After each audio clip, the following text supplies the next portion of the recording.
Olá pessoal, hoje vamos falar sobre A Hora da Estrela de Clarice Lispector, uma das principais obras da terceira fase do modernismo, porque traz muitas das características aí desse período pós-regionalista, ok? Então, A Obra da Estrela, vamos começar pelo enredo, né? A gente tem aí como narrador personagem o Rodrigo S.M., e a Clarice, ela deixa claro já na dedicatória que a partir daquele momento ela deixa de ser Clarice e passa a ser Rodrigo S.M. Então ela assume essa roupagem masculina até para se tornar um pouco mais agressiva, menos sentimental. E também para a questão de demonstrar aí, né, as injustiças sofridas socialmente, né, por essa personagem, até relatando a respeito da mulher, essa alienação que a mulher vivia na época. Então a gente tem a Clarice optando por sair da roupagem feminina e assumir uma roupagem masculina de maneira irônica, né, para ironizar essa sociedade, essas injustiças e essa alienação que a gente vai ver que são muito bem retratados aí pela personagem principal, que é a protagonista, Macabeia, né? A Macabeia é uma nordestina de 19 anos, ela é órfã de pai e mãe e criada pela tia, né? Que maltrata pra caramba essa moça, né?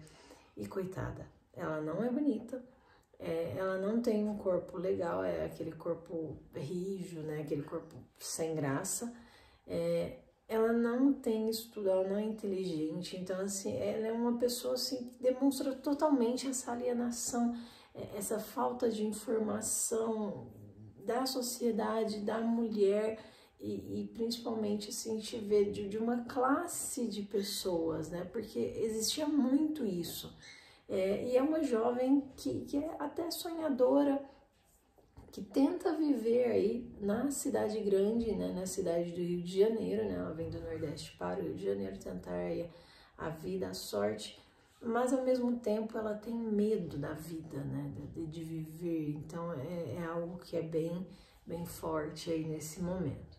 Aí a gente tem o seu Raimundo, que é o patrão de Macabeia, e esse patrão, ele, em alguns momentos, ele chega até a despedir, né? Ele pensa em despedir a Macabeia, ele até chega a despedir ela e demiti-la, só que depois ele volta atrás, né? Ele fica com dó dela, ele vê a situação que ela vive, as condições dela, então ele fica com muita dó. É uma pessoa, assim, que pouco aparece, mas tem até um coração bom. A gente tem as três Marias, né? A Maria da Glória, a Maria da Penha e a Maria José, que são as balconistas aí das lojas americanas, né? E são colegas de quarto, são as pessoas com quem a Macabeia divide aí o seu quarto. E inclusive tem uma passagem que é importante, que a Macabeia, ela gosta muito, ela tem como um momento de entretenimento ouvir a rádio relógio, né? Que é uma rádio que, tipo, não tem música, ela traz informações e horário exato, né? Então, ela, de minuto em minuto, ela vai caindo gotas, né? Demarcando os minutos, e entre essas gotas ela traz alguma informação, assim, aleatória. E é bem interessante que a Macabeia gosta, pelo fato de trazer essa coisa cultural, essas informações, que ela acredita serem importantes para que ela use isso ao longo da sua vida em algum momento. E ela tenta, às vezes, encaixar. Tem coisas que ela ouve lá que ela não vai nunca encaixar na vida dela, né? Depois eu trouxe uma passagem para a gente ver a respeito disso. Então, é importante a gente saber disso. Mesmo ela não sendo bonita, ela não tendo esses atrativos, né, ela acaba encontrando um namorado aí no meio da trama, que é o Olímpio de Jesus Moreira Chaves, que também é um nordestino, mais ou menos, ele é similar à Macabeia, né, só que ele é metalúrgico. E eles começam esse namoro e e ele é até meio grotesco com ela em alguns momentos, né? Ele é bem aquele cabra que quer se mostrar que é macho, que é sabichão, que sabe, que entende sobre tudo, que sabe tudo, que ninguém passa para trás. Só que na verdade ele tem uma condição bem próxima da Macabeia também. A diferença é que ele é um homem, né? Então é como ele se safa aí de muitas situações. Aí a gente tem a Glória, que é uma colega, né, uma amiga aí da Macabeia. Ela é colega de trabalho. Ela, ao contrário de Macabeia, é uma mulher bonita e esperta, né? É uma mulher um pouco mais pra frente, que vive, que sonha, né? Mais fortemente e que corre atrás desses seus sonhos, não tem medo de viver a vida.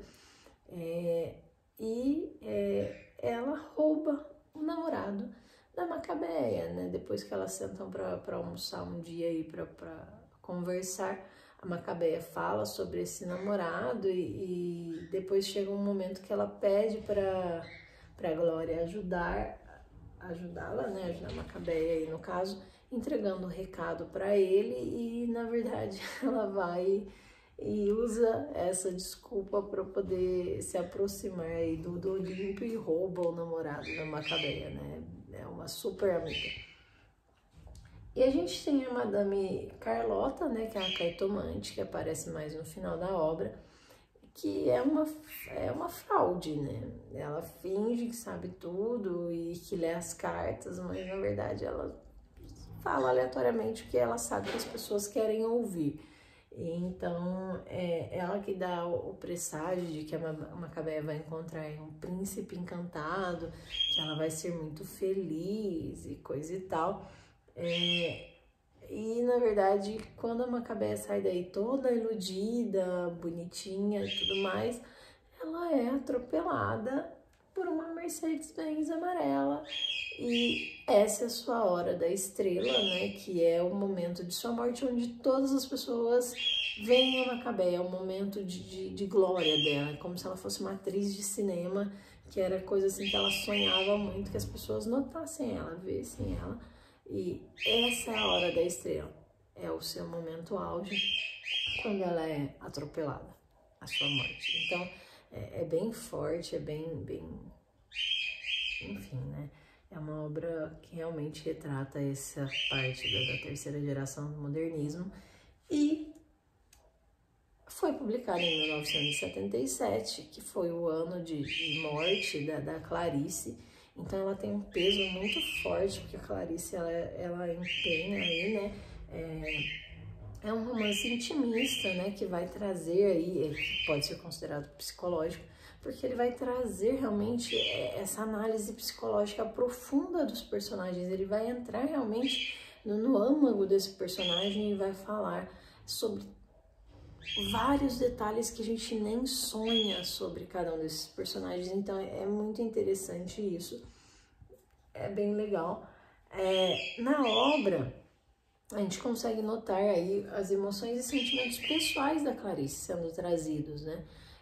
Então, principalmente seus medos e angústias relacionados à morte, relacionados a quem ela é, ao que ela representa, né? Então, ela traz muito isso e ela traz a necessidade, né? E aí entra essa coisa de ela assumir a roupagem masculina, porque ela vê que ela entra nesse questionamento de qual a importância dela no mundo, quais as funções dela, mas ela tem a certeza de que ela tem essa função de denunciar realmente as injustiças sociais, essa alienação vivida principalmente pelas mulheres, né?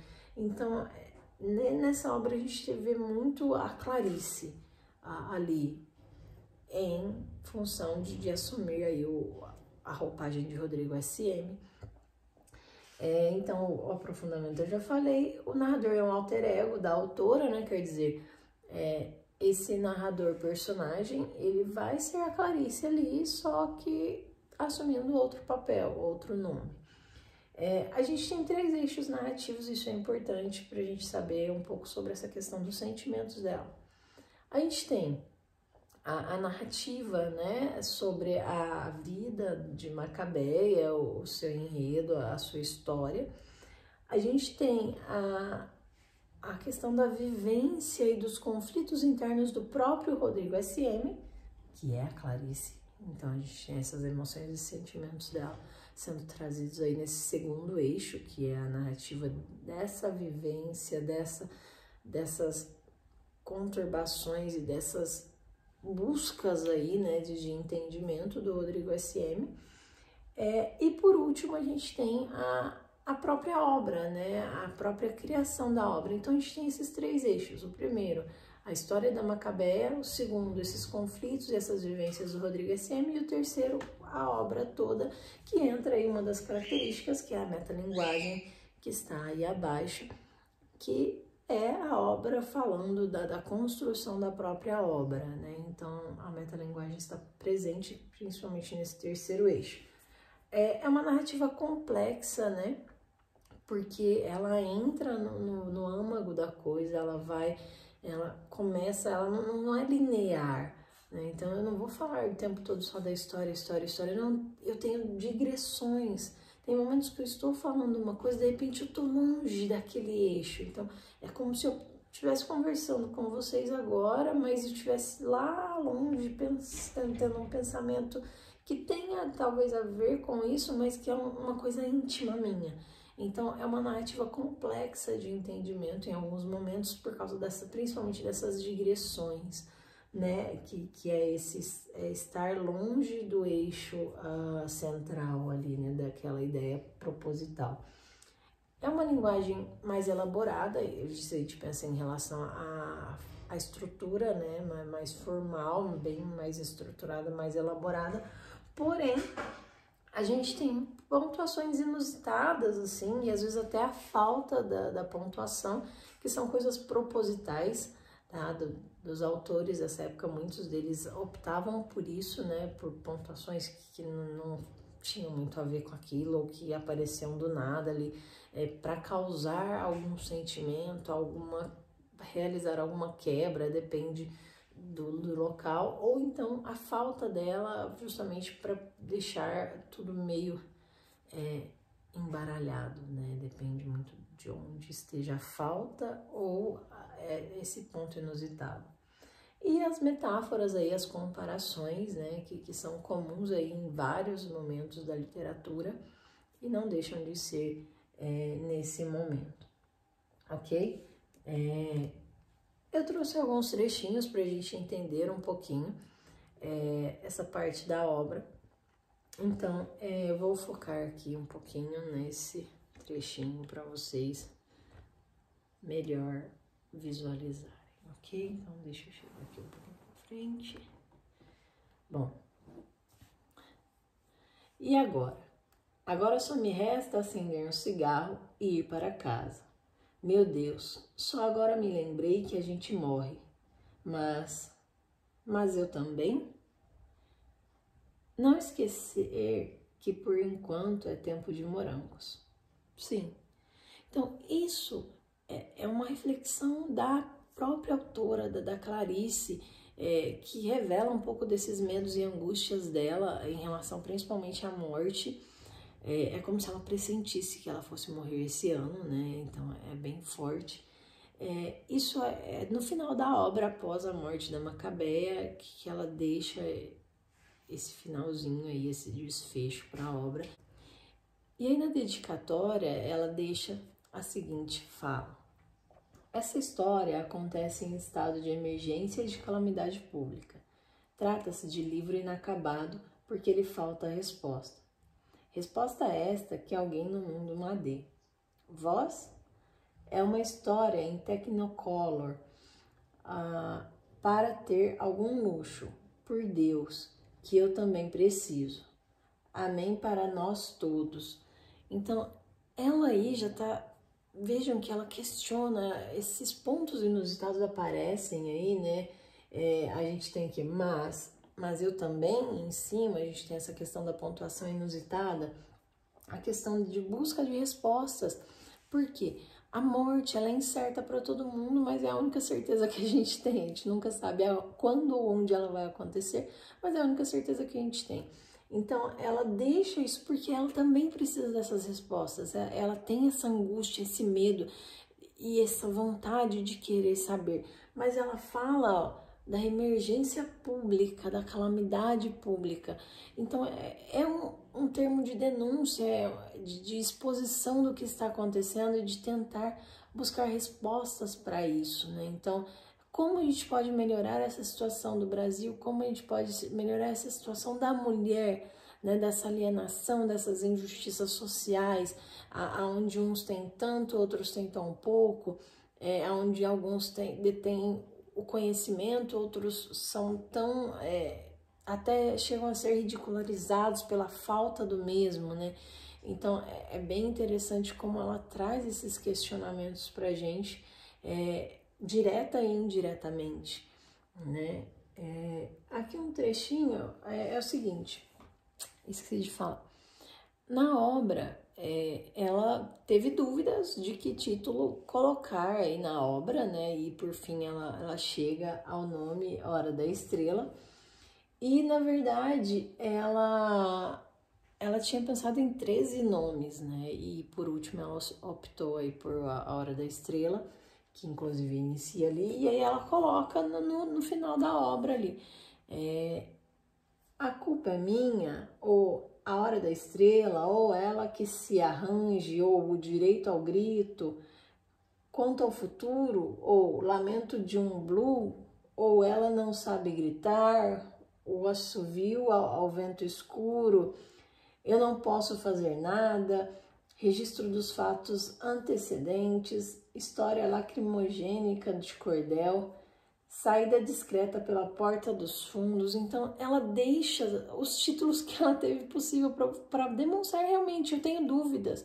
E aí ela demonstra essas angústias, esses questionamentos, e realmente ela mostra, olha, eu não sou perfeita, eu também tenho meus questionamentos, eu também tenho minhas dúvidas, minhas angústias, meus medos, meus sentimentos. Então a Clarice, ela deixou bem claro pra gente nessa obra todo esse emaranhado de sentimentos dela pra gente. Então é muito interessante. E aí eu trouxe um trechinho que fala a respeito, né, do questionamento do quem sou eu, né, da pessoa mesmo que aparece na obra. Então, talvez a nordestina já tivesse chegado à conclusão de que a vida incomoda bastante. Alma que não cabe bem no corpo, mesmo alma rala como a sua. Então vejam, alma rala como a sua, quer dizer, sem muita importância, sem muito o que contribuir, né? Imaginar vazinha, olha o menosprezo.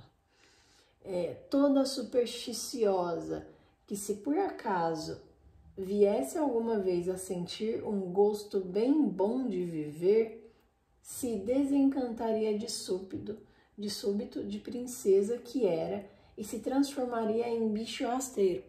Vejam como ela vangloria esse menosprezar. Ele usa um diminutivo aqui bem para imaginar, né? Então a imaginação dela é aquela coisa bem pequenininha, né? Da imaginação dela. E se ela um dia tivesse um bom gosto de viver, uma coisa que ela sentisse prazer de viver, ela na verdade ela se desencantaria pela vida e ela se transformaria em um bicho rasteiro. Vejam que de princesa, de sentir em um momento um bom gosto de viver, ela já se transformaria na pior das espécies. Então, tipo, um bicho rasteiro, uma minhoca, um verme, uma cobra, sei lá, qualquer bicho que rasteje aí. Então, é bem forte, né, essa crítica, porque ela não tem gosto pela vida, ela só trabalha, come muito mal, dorme muito mal e, tipo, ela não tem realmente uma vida. Porque por pior que fosse sua situação, não queria ser privada de si. Ela queria ser ela mesma. Então, olha que bonito.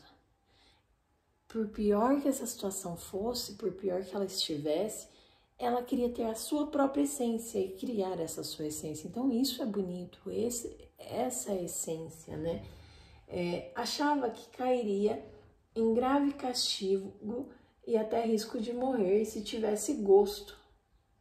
Castigo, morte, se tivesse gosto. E é o que acontece na obra. A hora que ela tem o primeiro gostinho saboroso, a primeira coisa, assim, uma ilusão, um sonho, bum, morre. É, bem isso. Então defendia-se da morte por intermédio de um viver de menos. Então, ela vivia de menos, ela vivia o mínimo possível, gastando pouco da sua vida para esta não acabar. Essa economia lhe dava alguma segurança, pois quem cai do chão não passa. Bom, quanto menos eu subir, menos eu vou sentir a queda, porque eu não tenho muito sonho, não tenho muita ilusão, não tenho nada, então se eu cair do chão eu não passo, eu vou sobreviver, então eu não vou criando grandes expectativas, grandes sonhos, grandes ilusões. Eu, na minha pequenez, eu consigo ir tocando essa vida do jeito que Deus me dá, né? Então, é bem isso. Teria ela a sensação de que vivia para nada? Então, será que ela tinha essa sensação? É um questionamento. Porque se ela vive dessa economia, dessa pequenez, de tudo mínimo, ela vivia para nada? É um questionamento. Nem posso saber, mas acho que não. Só uma vez se fez uma trágica pergunta. Olha, quem sou eu? É uma trágica pergunta porque aí ela começa a refletir sobre quem ela é. É trágica porque quem sou eu? Eu sou nada? Né? Então ela reflete e ela vê que ela realmente é esse nada, e aí isso aqui é uma reflexão do Rodrigo SM em relação à Macabeia, é o narrador trazendo ali um momento, refletindo sobre ela, né, e trazendo um questionamento que ela fez, que é trágico, porque se ela parasse para pensar quem sou eu, ela veria que realmente ela chegaria a essa conclusão de que ela era nada, e isso não era bom para ela, não é bom para ninguém quando a gente pensa nesse tipo de coisa e que a gente tem uma resposta tão negativa, né? Assustou-se tanto que parou completamente de pensar. Não penso mais, né? Então, quer dizer, ela se assusta com o resultado, e quem não se assustaria? Né? Então, é muito forte essa obra, ela é extremamente complexa e a gente tem que ir pensando aos poucos conforme a leitura. Bom, aqui um pouquinho da rádio, né, para a gente entender. Todas as madrugadas ligava o rádio emprestado por uma colega de moradia, Maria da Penha, né, que era uma das 3 Marias. Ligava bem baixinho para não acordar as outras. Ligava invariavelmente para a rádio relógio, que dava hora certa e cultura, e nenhuma música, só pingava em som gotas que caem, cada gota de minuto que passava. E, sobretudo, esse canal de rádio aproveitava intervalos entre as tais gotas de minuto para dar anúncios comerciais. Ela adorava anúncios. Não tocava música, tocava só anúncios, gotas e um pouquinho de cultura.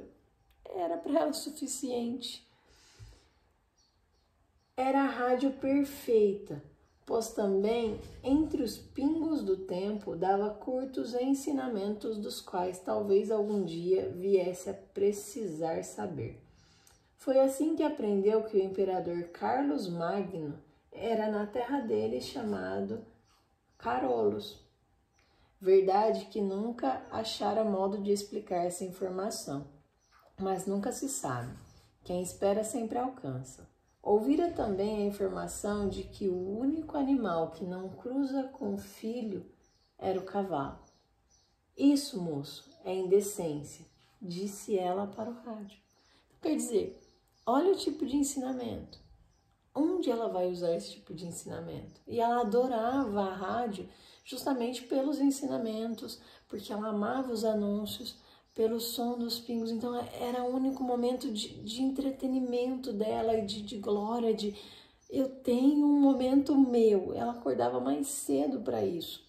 Então é muito forte, é muita ironia em relação a essa alienação, a essa falta de conhecimento. É muito forte essa questão da injustiça social, porque quem liga a rádio quer ouvir música, quer informação? Quer, mas quer uma música, quer entretenimento de verdade, e não informações que eu nunca vou usar para nada. E ela imaginava que um dia ela pudesse usar isso, né? Tanto é que em alguns dos diálogos que ela tem aí com o então seu namorado, ela fala, ela cita alguns desses conhecimentos que ela obteve e tipo, pergunta para ele alguma coisa relacionada a isso e ele não sabe responder, então ele tipo dá uma patada nela, trata ela nos cascos e tá tudo certo, né? Então é muito forte a obra. Outro trechinho, né? Aí Macabeia disse uma frase que nenhum dos transeuntes entendeu. Disse bem pronunciado e claro: quanto ao futuro. Terá dito ela saudade do futuro? Ouço a música antiga de palavras e palavras. Sim, é assim. Nessa hora exata, Macabeia sente um fundo enjoo do estômago e quase vomitou. Queria vomitar o que não é corpo, vomitar algo luminoso, estrela de 1000 pontas. O que é que estou vendo agora e que me assusta? Vejo que ela vomitou um pouco de sangue, vasto espasmo. Enfim, o âmago tocando o âmago, vitória. E então o súbito grito estertorado de uma gaivota. De repente, a águia voraz erguendo para os altos ares a ovelha tenra. O macio gato estraçalhando um rato sujo e qualquer. A vida come a vida. Então, tipo, ela, quanto ao futuro, ela pensa, nossa, tem um futuro realmente, né? Só que isso causa nela um sentimento de reboliço, de enjoo, de uma coisa totalmente ruim, que tipo, será que eu vou ter? E aí ela começa, aquilo cria, pensa numa náusea, no enjoo, uma coisa muito ruim, aquela coisa pesada, né? Quanto ao futuro, que futuro? Que futuro? Eu sou um nada.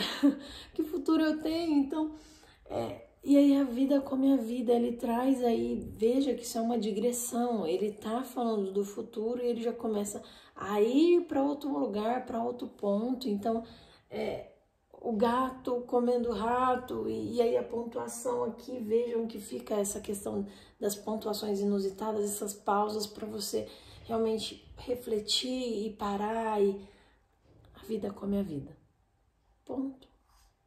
A vida passa, a vida vem, e a vida vai levando, e a vida vai comendo essa própria vida, e no final o futuro chegou, e que futuro é esse, né? Quem eu sou? No caso dela, um nada. Bom, A Hora da Estrela é isso, um emaranhado de grandes coisas de reflexão, de pensamento, e a gente tem o filme, né? É óbvio que a obra ela é muito mais complexa, ela tem muito mais o que a gente refletir. O filme é bem pesado, tá? Só que a obra em si, a leitura dela é essencial, é linda, é poética, então a gente precisa realmente conhecer e estar afim. Então por isso eu trouxe alguns trechos para a gente ter essa sensação do que realmente é A Hora da Estrela. Bom, o filme ele foi aí lançado em 1985 e foi dirigido por Suzana Amaral, ganhador de alguns festivais aí, né, alguns prêmios, então isso é importante, foi muito bem construído, assim, relacionado à obra. Então a gente tem aí os prêmios, né, Festival de Berlim em 86, o de Brasília em 85 e o de Havana em 86, então vejam que são prêmios importantes, né, seja no Brasil, seja no exterior. Vale a pena ver o filme, é muito bom, é um filme bem interessante, apesar de antigo. Mas a leitura é essencial para a gente ter uma compreensão completa da obra, ok? Bom, pessoal, então é isso. Espero que tenham gostado. Qualquer dúvida, coloquem aí que a gente tenta responder, ok? Até breve!